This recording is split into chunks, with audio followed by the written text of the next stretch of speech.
Good morning, ladies and gentlemen. This is Arnis Luks here at the Crossroads, and I'd like to welcome my two guests from Canada. Welcome, Robert Klinck. Hi, Arnie. Good to see you again. Larry's pleased to have you, Robert. And Wallace Klinck. Welcome, Wallace.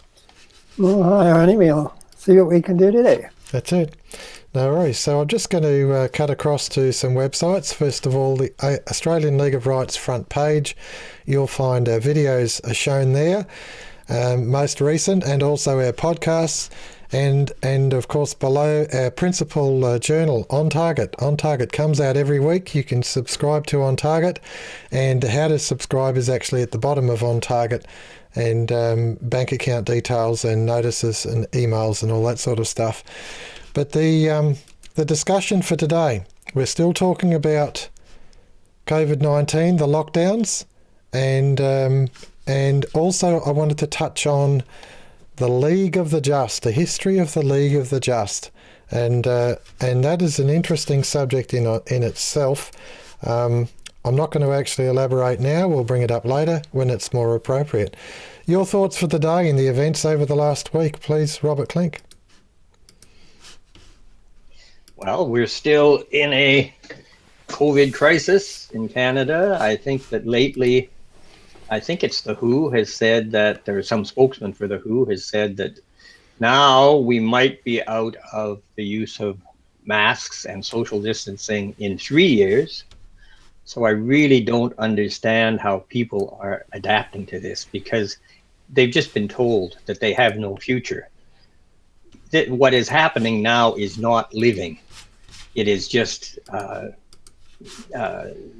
being totally dominated by fear and being dominated by irrational regulations that are changing on a daily basis, telling you know that today you can meet in a group of 10, tomorrow you can meet in a group of 20, and then whoops, oh, that was bad because the incidence has gone up, so we better go and have more stringent controls. And this is the way the game is played. It seems to me that it's obvious from the time when they first introduced this clampdown and shut down the economies of the world, particularly, I think, in the more advanced economies, that this is some kind of a ploy. I refer to it as just a political coup. It's also an economic coup, obviously, because all these businesses have been destroyed. I think that 83% of restaurant operators in New York could not fully make their rental payments in the month of July. Well, this is just the beginning. It's going to get worse and worse. So there has to be a resistance to this. We have no future if we allow these people to dictate to us. And who are they? It seems to be it's a tiny, tiny group of people who have been given all this authority to make the decision that the entire country should shut down and follow their regulations regarding masks and social distancing. And now they're talking about goggles. They've been seriously talking about goggles. So that's the next step. Just how they're testing us. They're testing us to see how compliant and obedient we can be. And we've really fulfilled all their highest aspirations, I'm sure, with the way we've responded so far. But with such a bleak future in prospect, I just can't imagine that people are going to allow this to go on, particularly parents. Can you imagine that visualizing the future of your children in such a society? It's just unimaginable to me. Thank you for that, Robert. I spent the weekend reading a book, and I'm going to cut across to the website to show it to you. And the book was by Richard Wurmbrand. And in our PDF library, there it is there. Richard Wurmbrand, Marx and Satan. And it's 142 pages, and it actually takes you through the direct links between Marxism and Satanism And this is not just a superfluous intellectual exercise. What I'm suggesting to our audience is the imposition of this lockdown and if you like, the phantom COVID-19. The phantom COVID-19. I was listening to a broadcast yesterday, and under very simple cross-examination, a microbiologist was not able to substantiate the validity of the test. There was just as much chance as getting a positive test as a negative test, no matter what you actually personally had, because the test itself is unreliable, and the fact is its response is inconsistent.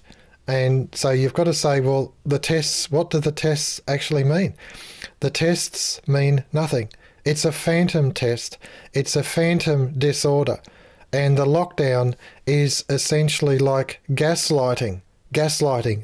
You think this can't be so. This is so unreal. But in actual fact, it is real. It's very real. And if you follow Marxism through, you'll see at the highest levels, it is occult. This is occult. We're actually being brought into if you like, a cult, a death cult. And that's what they're doing. They're destroying the West. They're shutting it down. They're bankrupting businesses.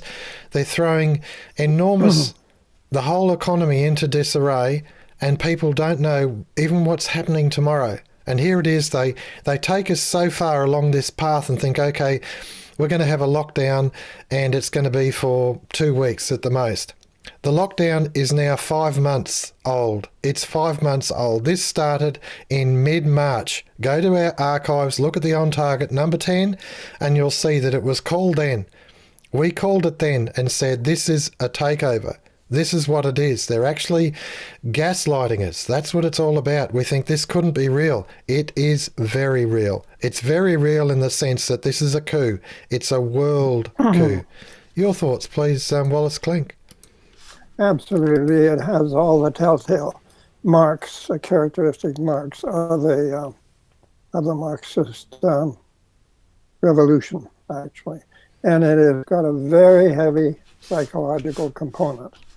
We are being, as you say, shoved back and forth, to create uncertainty, and uncertainty really results in ineffectiveness, because if a person is uncertain about their motives or about what they want to do or what they think should be done or what the cause of their problems is, they're going to be rather, they're going to be immobilized. And I think that there's no doubt about it. I mean, they told us before this thing even started that the world would never be the same again. I think that is sufficient warning that anyone who is thinking at all should be aware that there is something going on with a purpose or a motive, an intention. It's not something that is just happening in nature from day to day. It is something that has a continuous ideological, political nature. And if we're going to allow ourselves to be taken in such an incredibly psychological basis, we're going to lose everything. We'll lose our freedom, and these people are not interested in freedom. They're interested in administering us. And they're not interested in us making decisions. They want to stop that process. They have their ideas of how they want the world to be. And it is ideological, but it also is something, I think, that has a high level of self-interest involved. I don't think they're doing this just because they're mistaken in some innocent way about how the world should be operated. I think they want power, they enjoy power, and they're trying to capture it and then solidify it. And we have shown an absolutely astonishing inability or an inaptitude to resist in any meaningful way. And of course, one of the main reasons for that is because we are basically enslaved economically, and we're terrified that that could be taken away from us because it's essential to our lives, to our physical lives, and also to our spiritual lives, which is every bit as important. So they're trying to just jiggle us back and forth. It's a classic dialectic procedure, or tactic, strategy that is being used. And as someone was saying, was it you, Arnie? Where is this coming from? If you were to just think about it on the basis of what you hear from day to day, which is pushing it, you never really do get any kind of a clue from the news or anything like that as to where this is really emanating from. It's it's mysterious, and of course, if you have an enemy and you have no idea who the enemy is or where the enemy is, you end up shadow boxing at best. What do you do? Douglas said that these sources had to be exposed, and I think that's ultimately, I think that's probably the only way it can be dealt with. Yeah. Yeah, thank you for that, Wally. You did cut out a little bit there. I'm just going to, again, cut across to a website, and this is the World Economic Forum website, and I highlight here, and this is what I find interesting, and that is that it's time to take central banks' digital currency seriously. Now, the idea of taking central bank digital currency seriously is that they're actually going to move away from notes and coins. And that means that you're going to, through your computer and through your internet connection, your sustenance essentially is going to come from there. They're going to be the employer of choice, the government, and of course all the government is doing is administering this central bank policy. Central banks essentially controlling the license to live. That's what they're doing. They're controlling the license to live, and your independence. Why recently with the climate requirements, the building requirements adjusted so that everyone was placed into condominiums, high rise, and the footprints, even if they lived on a block of land, the footprint was so small it was only, honestly, 40 square metres larger than the house. That was unheard of. When I was a young man buying land, you had to have a certain amount. The most the house footprint could be was 1/3 of the total area of the block. And now here it is 80 or 90% of the block. Completely changed. What that's doing is it's separating you as an individual from the soil so that you can't grow your own food. You can't actually harvest and be independent. Even a quarter acre. You'd be surprised what you can grow on a quarter acre with fruit trees and with veggies around those fruit trees, and bringing in mulches and compost to feed the soil. And then, of course, with vertical gardens, if you want to increase your footprint, your growing footprint, you can do quite a lot in that quarter acre. But when it's a 1/16 of an acre, a quarter of an acre, then it's a lot smaller. And of course, your house is about that size, and that's all you've got. Very little. Very little. So you're reliant. You're reliant on, if you like, the economic system. You're reliant on access to the economic system. You lunch the economy. The government is the employer of choice, whether it's with a job seeker, job keeper, the dole, whatever. It's the only one where you're going to get some sort of right to live coming from it. So it's complete and total and absolute control. That's the design behind this world government. Your thoughts, please, Robert Klinck. Well, Arnie, I understand you have a shortage of land in Australia. You're so densely populated that you can't have a large lot to build a house on. You see how ridiculous it is. It's like Canada. It's like the United States. The United States, if you fly over it, is an empty country. You'd say lots of people there, but they're concentrated in small areas. So there's no shortage of land. I mean, I've been in China, I've been in Asia, I've been in Japan, and they're densely populated countries, but there are large areas of natural forest, and for one thing, there's a lot of mountainous terrain there where it's not really suitable to have people build, and so there's lots of free space to accommodate more people. I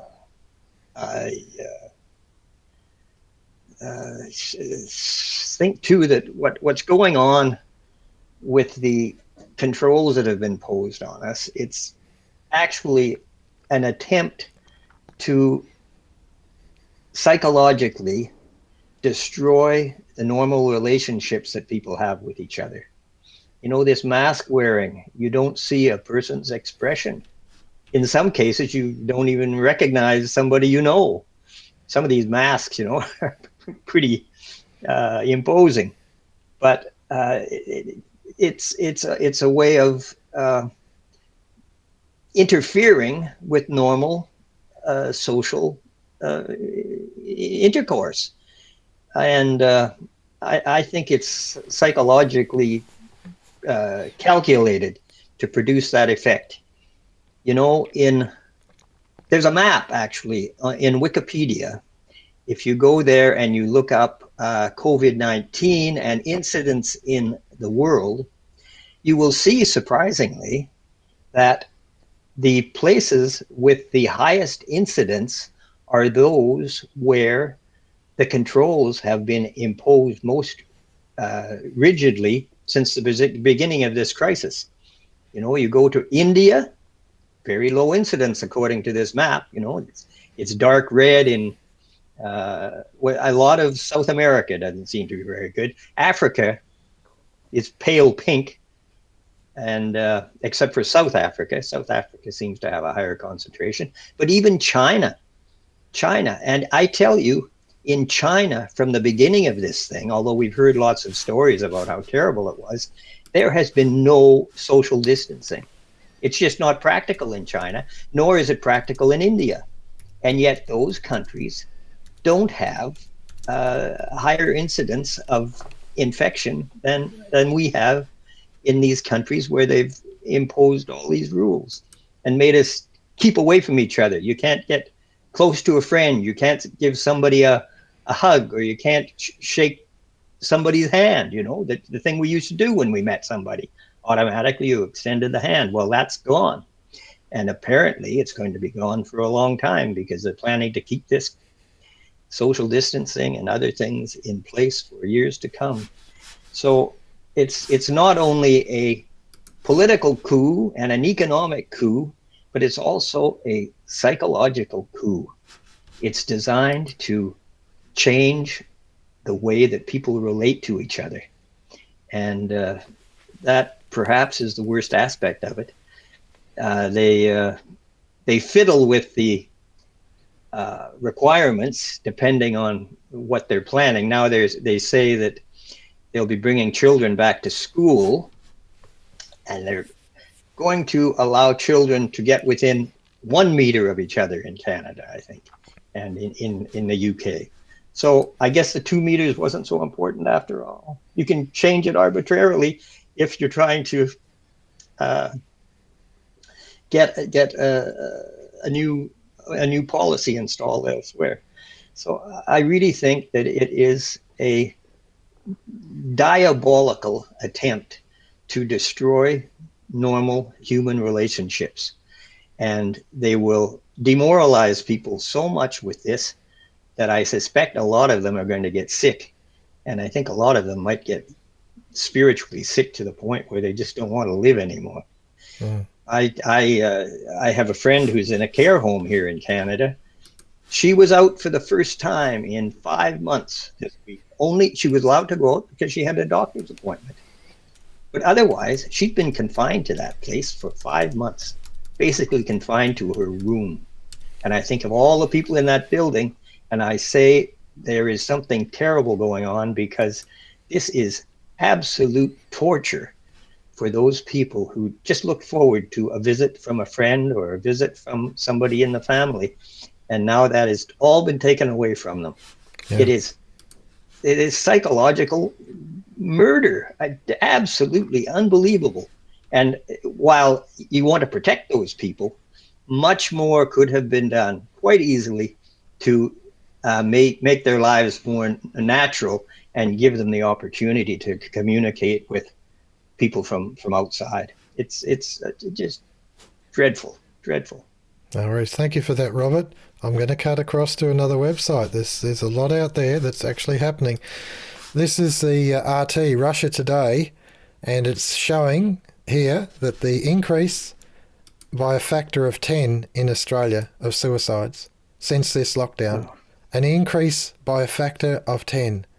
And that's the article that's there. I will put the link on our, when we post this on our Crossroads channel. I'll put the link so you can actually read the article. So what's being said is the tests are achieving a false negative and a false positive. They're so far out of line, they're not reliable at all. The lockdown is imposing such hardship on those who are in isolation that the increased factor of suicides in Australia has risen by a factor of 10. Put that in perspective. What are we talking about here? The government is deliberately hurting and harming people. How could it possibly do that? And you've got to say, where would they be so malevolent? Is it such a hard thing to come to grips with that the government would be deliberately doing something so destructive to their own people? And the answer, in my view, is read what Richard Wurmbrand wrote about Marx and Satanism. How can you, this whole dropping your guard, thinking they wouldn't think that, they wouldn't do that. They are doing it right in front of our eyes. They're telling us that masks are important and vital. And then the World Health Organization is saying they're useless. They don't achieve anything. With this sort of conflicting information, it puts you in a place where you can't actually process what's going on. The tests work, the tests don't work. The masks work, the masks don't work. The distancing is 2 metres, it's 1 metre, it's back to 1.5 metres. We're going to lift the stage 4 lockdowns. We're putting stage 4 lockdowns back on. We're going to lift it. We're going to have an election. We're cancelling an election. All these things are being done deliberately to throw you off balance. You need to maintain your focus, get a reliable source of news and information, and turn that bloody TV off. Turn it off. It is the most insidious thing that is brainwashing you. And you won't be able to, if you like, demesmerise yourself while you've got it on, because it is unrelenting. Everything about it. And then have a look outside. Are there body bags in the street? No. Anyone you know, honestly, in the numbers that are huge, that are dying? No. Right? What is happening? What is really happening is the economy is being lunched. We're being forced into lockdown. They're getting more violent to hold us into lockdown. And the thing is, they're insisting on these powers more and more. I did a study last week on the alterations to the Victorian government constitution, the Victorian Constitution. In 1975, the Whitlam government was sacked by the then Governor-General, Sir John Kerr. His commission was removed on the basis that Fraser took up a caretaker government and called an immediate election. And the people decided whether Whitlam was the right man or not, and he was clearly thrown out. And there was a huge majority for Fraser's government. Big deal. The thing is that right now, since that 1975, the Victorian government has changed their constitution, and the governor no longer holds those reserve powers. They don't. The totalitarian government in Victoria has been setting the stage for this coup for 45 years, and we haven't paid attention. We haven't paid attention. And there it is. It's right in front of us. And they're insisting that they can, they will, and they must do these things for our own good, of course, for our own good. Your thoughts, please, Wallace. Yes, Arnie, and there's no doubt in my mind that this distancing, social distancing, seems to be the prominent and enduring sort of restriction on our freedoms. They want to have control over the media, which they assume will give them control over the public's attitudes, the public's mind, and hence the public's behavior. I think that this distancing is actually got a very practical aspect in that it tends to make people communicate less. They tend to withdraw from each other, and they're not as likely to be talking candidly with each other about their ideas as to what is behind world events. So what they would like to do, they would like to have a society of automatons who do their daily things, who are controlled basically in such a way that they really don't have a proper opportunity to freely associate and to criticize and resist. So I think it is part of the control of communication and censorship and so on that tyrants naturally prefer. Makes their life easier if they can get people to just respond in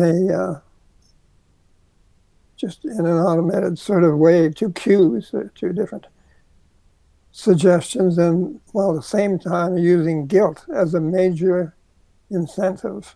I've noticed that guilt is being used very definitely in this whole campaign.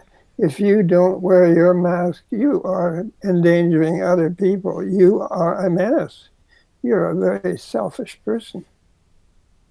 And I think that they're using, in a sense, our better instincts against us. So it's really as you say, a diabolical thing. It really is. It's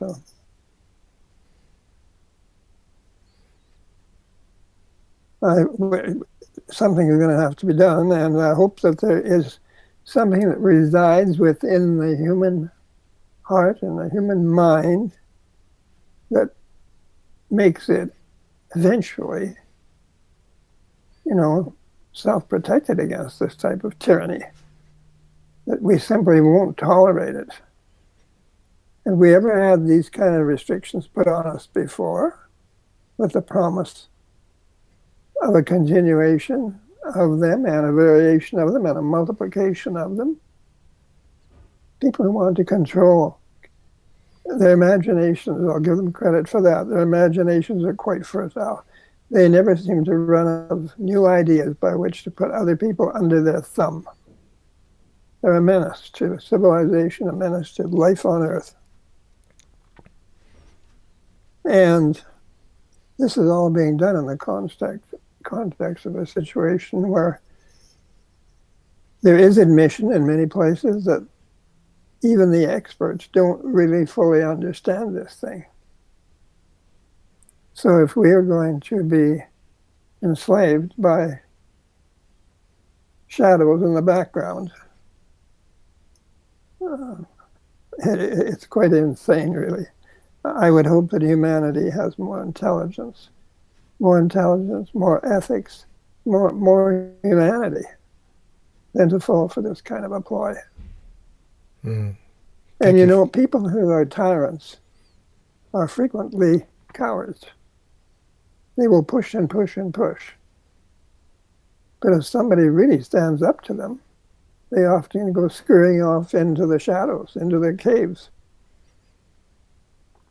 And I think that there's no reason in the world that we should be fearful of being able to deal with this situation. But if you let it go on, it'll grow upon itself, and it will multiply its own power. And of course, the longer you wait, the more power it achieves, and the more difficult it is to displace.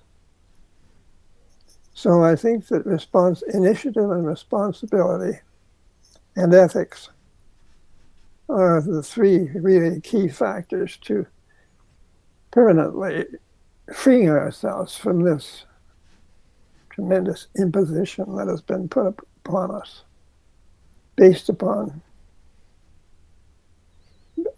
basically on shadows and reflections. It's not science. It is propaganda. It is indoctrination that we're facing. And if we are going to allow our civilization to go down on the basis of mere things which are exercised as reality but are not reality, it shows you that something has impaired our ability to think. And as a matter of fact, it has been done within the educational system. You mentioned 40 years of preparation. The educational system has long been targeted because we all know, or we certainly should know, that every tyrant, what about the Hitler Youth? What about the young Komsomol? Every dictatorial regime or dictator aims at the young people because they're innocent, they're idealistic, they're easily mobilized, and they actually could form an enormous barrier to you. But if you get a hold of them when they're early in their early formative stages, and you plant these ideas in their intellect, in their heads, then you more or less got the situation sewed up for a generation at least. It would take a revolution to get rid of it. Thank you for that, Willie. Yeah, thank you for that. I just wanted to make a correction because I've just, while you've been talking, I just reread that article in Russia Today, and what it's actually saying is that the suicide rate compared to COVID deaths is 10 to 1, the suicide rate. So I misquoted that, and my apologies. But the fact is that suicides are a factor of 10 to 1 against COVID lockdown. So deaths from COVID, sorry. So it really is important to put things in perspective. The government's not taking this into account. Here it is. This is a front page article, and you can go to the Australian sources and look at the university study for yourself. The suicides due to the lockdown are not being taken into account, and you think, surely the government wouldn't be doing this to us. But the government is doing it to us, and the government and the bureaucracy are doing it together. Behind them and behind the bureaucracy, of course, is huge money, huge industry. Who benefits out of a vaccine? Hello, Bill Gates, put your hand up. CDC, Fauci, who are these people behind this? The International Monetary Fund, the World Bank, who are behind it? Big Pharma. Who's behind Big Pharma? Weapons. Big Pharma is tied in with chemical industry, is tied in with weapons. It's all part of the whole thing. Having a war against all of humanity. That's actually what's going on. A war against humanity. And in the highest levels is this occult influence. That's why the gaslighting, that's why the whole death cult thing. They don't care.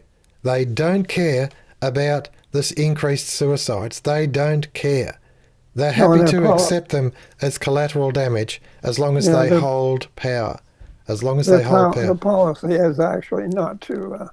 They don't care about suicides. In fact, a lot of them are anxious to reduce the population. That's right. That's actually part of the agenda. Yeah. Yeah, they visualize a world where they are in a preferred position and they will have to share less in a world of scarcity, which is a lie. Which is a lie, that's right. It's actually a time of material abundance. We're not seeing it because of this mask, this haze that's put under in front of our eyes, as if there's something out there. The sky is falling, Chicken Little. The sky is not falling. The Emperor does not have clothes on. This is not unprecedented. We have to demesmerize ourselves and look at the real world. Your thoughts and closing comments, please, Robert Klinck. Well, when you were talking about how we're being jerked around, Arnie, with, contradictory information and contradictory commands, it came to my mind that this is something called cognitive dissonance. And I have been noticing for years now that cognitive dissonance is everywhere. I tell you, if you analyze articles in the newspaper, you will find that they have internal contradictions. And I believe that this is quite deliberate and it's designed to paralyze people's capacity for thought. Subconsciously, they encounter these contradictions and their mind can't deal with them. They don't try to do it because they're not consciously looking for this uh, cognitive dissonance everywhere around them. If they start doing it, they're going to make some very interesting discoveries. Now, as far as suicide is concerned, I think it's a result of the fact that people are isolated, that the sense of a society that is supportive of its members has been undermined to such an extent. And people end up facing their economic problems alone. And they have no vision of how things could be otherwise. So they just despair and they give up and end their lives. But this is because we have had a corrupt economic system forever. It is a system that has not delivered the benefits of technological progress and cooperative effort to the population. You just imagine how little the economic situation of people has changed despite the greatest technological advances in history, unimaginable advances. And yet always the benefits of these are filched away by, programs of austerity. Austerity? Why do we need austerity? Only because the financial power dictates that it shall be. And they don't want people to be comfortable and prosperous. We should all be comfortable and prosperous. I think of people driven to prostitution. This should be a source of shame, unending shame to the population. How in the world can this be tolerated? We've got all this capacity for providing people with a good life, and you make them sell themselves in the most degraded way. It's unbelievable. Anyway, social credit revealed how there was a potential for people to benefit from this technology, because social credit discovered that there is a flaw in the price system and that the means of consuming that are distributed to people in the form of purchasing power are inadequate to purchase what they are producing in their own country. This is another example of cognitive dissonance if people became aware of it. But it is a total scandal. And this is how control over society has been maintained, because people can't fix this problem. It has to come through the financial system, the people who create the money. And the only way that people who don't have enough purchasing power to buy what's already on the shelves can acquire that is to borrow.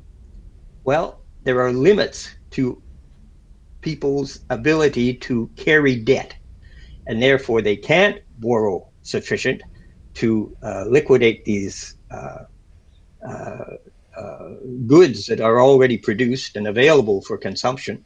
So what you have is the big organizations doing the borrowing, the corporations and the governments.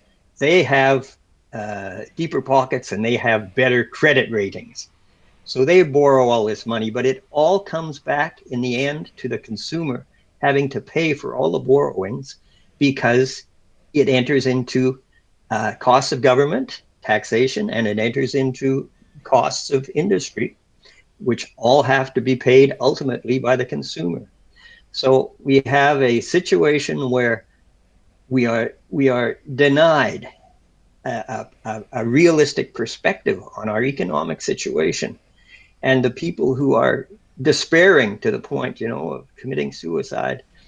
If only they could realize, if only somebody gave them the message that this is completely unnecessary. It has been unnecessary for hundreds of years. In fact, people in the Middle Ages often lived in more security than people today do, which is something to think about, isn't it? And so we need to do something about this financial system that has given us such a false perspective on our economic reality. And social credit is the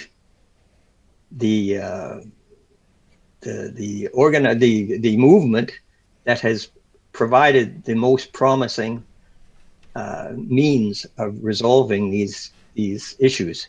And very important for people to investigate this. Social credit has been suppressed by the media. Why is nothing else suppressed?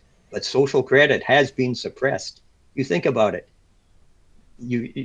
It's been denied. The knowledge of it has been denied to you. Well, that's something that should make you very suspicious about whether social credit actually has the answer to our problems or not. Thank you for that, Robert. Beautifully put. I'll just touch on a couple of things that I think are very important. 2 weeks ago, we spoke about the leadership of self and putting all your eggs in one basket, if you like, relying on a particular charismatic person to do the work for you. And I would suggest that you cannot do that. You must not do that, because that charismatic person, if they are balked or whatever, or their efforts are stifled, then that means that your energy, your momentum, the particular things, the potential within you to do things, to actually resist and overcome what's going on, that is actually undone. So it's very important that you're autonomous, you're independent, and you do your own research. Now, don't say you're not resourced. The League websites are there. You can get DVDs, and we'll send them to you of the entire website, of all of the archives, all the documents, and you can do your own searching from your own desktop, your own research. Have a look at it and see the history of this movement, if you like, to overcome the world. Now, just as an interesting one-liner, the Chinese call their surveillance system and their, if you like, their control system, Chinese social credit. They actually use the word in a cognitive dissonance fashion. Social, society, credit, credo, I believe. The actual measurement of belief in society. It's got nothing to do with belief. It's got everything to do with control and the authority of the state over the individual. That's what Chinese social credit is about, and they're using cognitive dissonance to actually implement it. So you consider if they're so concerned about social credit that they actually call their opposite social credit. That to me is what we're looking at. That's why this is it's not easy to come to grips with. Douglas social credit. Have a look at it. Have a read about it. Do your research. Australian League of Rights. Our libraries are there, many of them, and our books are there for you to consider. Your thoughts and closing comments, please, Wallace. Oh, yes, Arnie, there's no doubt about it. This whole question of turning your focus on one individual, some charismatic individual. We had that happen in Alberta. Tragedy, an absolute tragedy. This man was a religious man, and he had the hypnotic loyalty of so many good-hearted and decent people, but people with a religious orientation to the future instead of the present. In fact, he made it very clear. He said nothing that man can do can change the situation. And when he left, he said that social credit might have applied in the times of the Great Depression to some extent, but that today it doesn't apply. So you see, it's and his chief henchman or honcho or whatever you want to call him told me in the presence of his own residents that social credit was too good for the people. And here he is, chief agent in a government that professes to be working toward the social credit policies. And then the leader himself the premier, said there is nothing that man can do.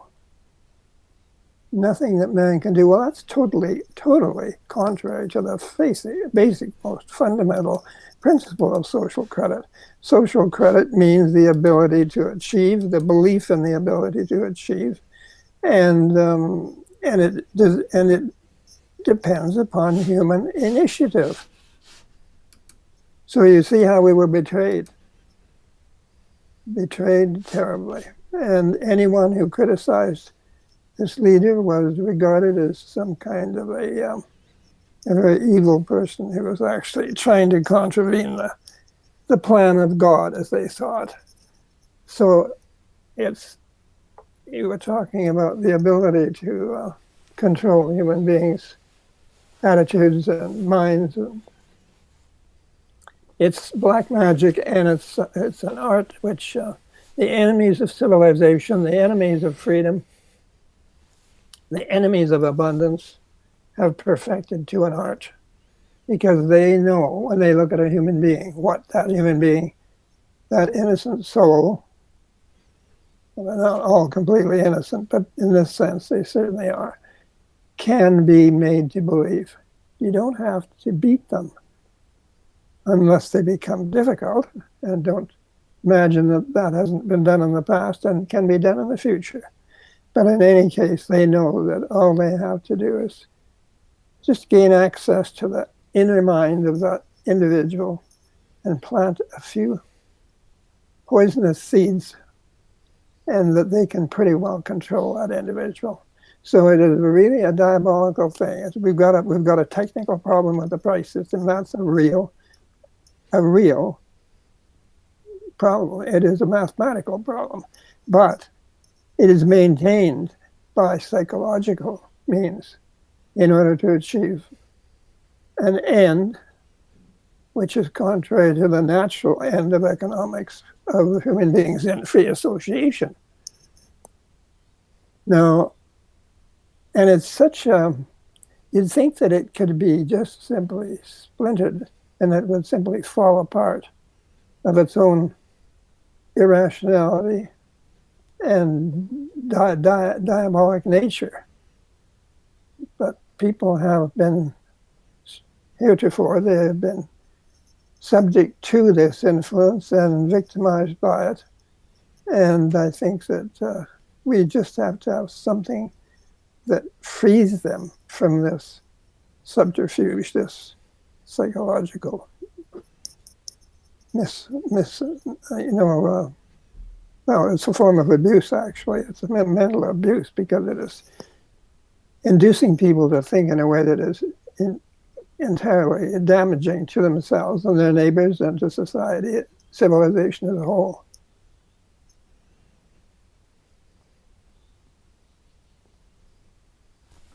Okay, thank you for that. Thank you for that, Wally. I really appreciate your summary. I appreciate your summary as well, Robert. Very important time that we get our thinking clear. Get our thinking clear. And just assess what is really going on. I'll make sure the links are on this video. So if you go to the Crossroads, you'll find it, so you can chase these articles up. Read what Wurmbrand had to say about Marx. I just did on our desktop search. I happen to have a copy of the Marx and Engels collected works, and I used the search criteria League of the Just, and it's referenced there hundreds of times. Marx and Engels, the League of the Just. Very important to understand that the actual development of the Communist Manifesto, Marx was hired to write that. He was hired. And you start placing these things together and you realise that, hang on, this bloke wasn't benevolent at all. No, he wasn't. No, he wasn't. He had already gone to the occult. He had already gone to the dark side, and it was very much part of his life. And if you follow the totalitarian Marxist leaders, their history, you'll see in Richard Wurmbrand's book that they're consistent. It always deals with slaughter. It always deals with power. It always deals with destruction. That is its end objective. And that's not the calling that's on every man's life. Every man's life is to love his fellow man. It's to do the good. It's to do mutual love and cooperation. Mutual love, we love each other, and cooperate, we work together. And Douglas social credit places that thinking, if you like, that philosophy into the economic discipline. It places it into the economic discipline. That's what the just price, the consumer price discount, the national dividend is about in the economic. But it also places that discipline of thinking, the social credit thinking, the Douglas social credit thinking, into the area of politics, into the area of a vote. These are areas for the thinking person to explore. A responsible vote. We want our politicians to be responsible. I noted in the situation in Victoria and in New Zealand. New Zealand is deferring its election. It's deferring it at least another 4 weeks. And Victoria isn't due to face an election, I believe, until next year, another year or more away. But they do have council elections coming up. There is an opportunity for you. If you're a Victorian and you're listening to this show, there's an opportunity for you to voice your agreement or your disagreement coming up in 2 months' time, in October. Opportunity for you to voice your agreement or disagreement as to whether or not this totalitarian lockdown is something that you want to continue to enjoy. Thank you so much for today, ladies and gentlemen. This is a tough area we're going, but it's an area that we must go. Arnis Luks at the Crossroads. Thank you, Arnie. Yes, it's an ongoing battle, and I think we have to be comfortable with the idea that it is in accord with natural law, and therefore we have the strongest power in the universe with us. Exactly right. Thank you. Cheers.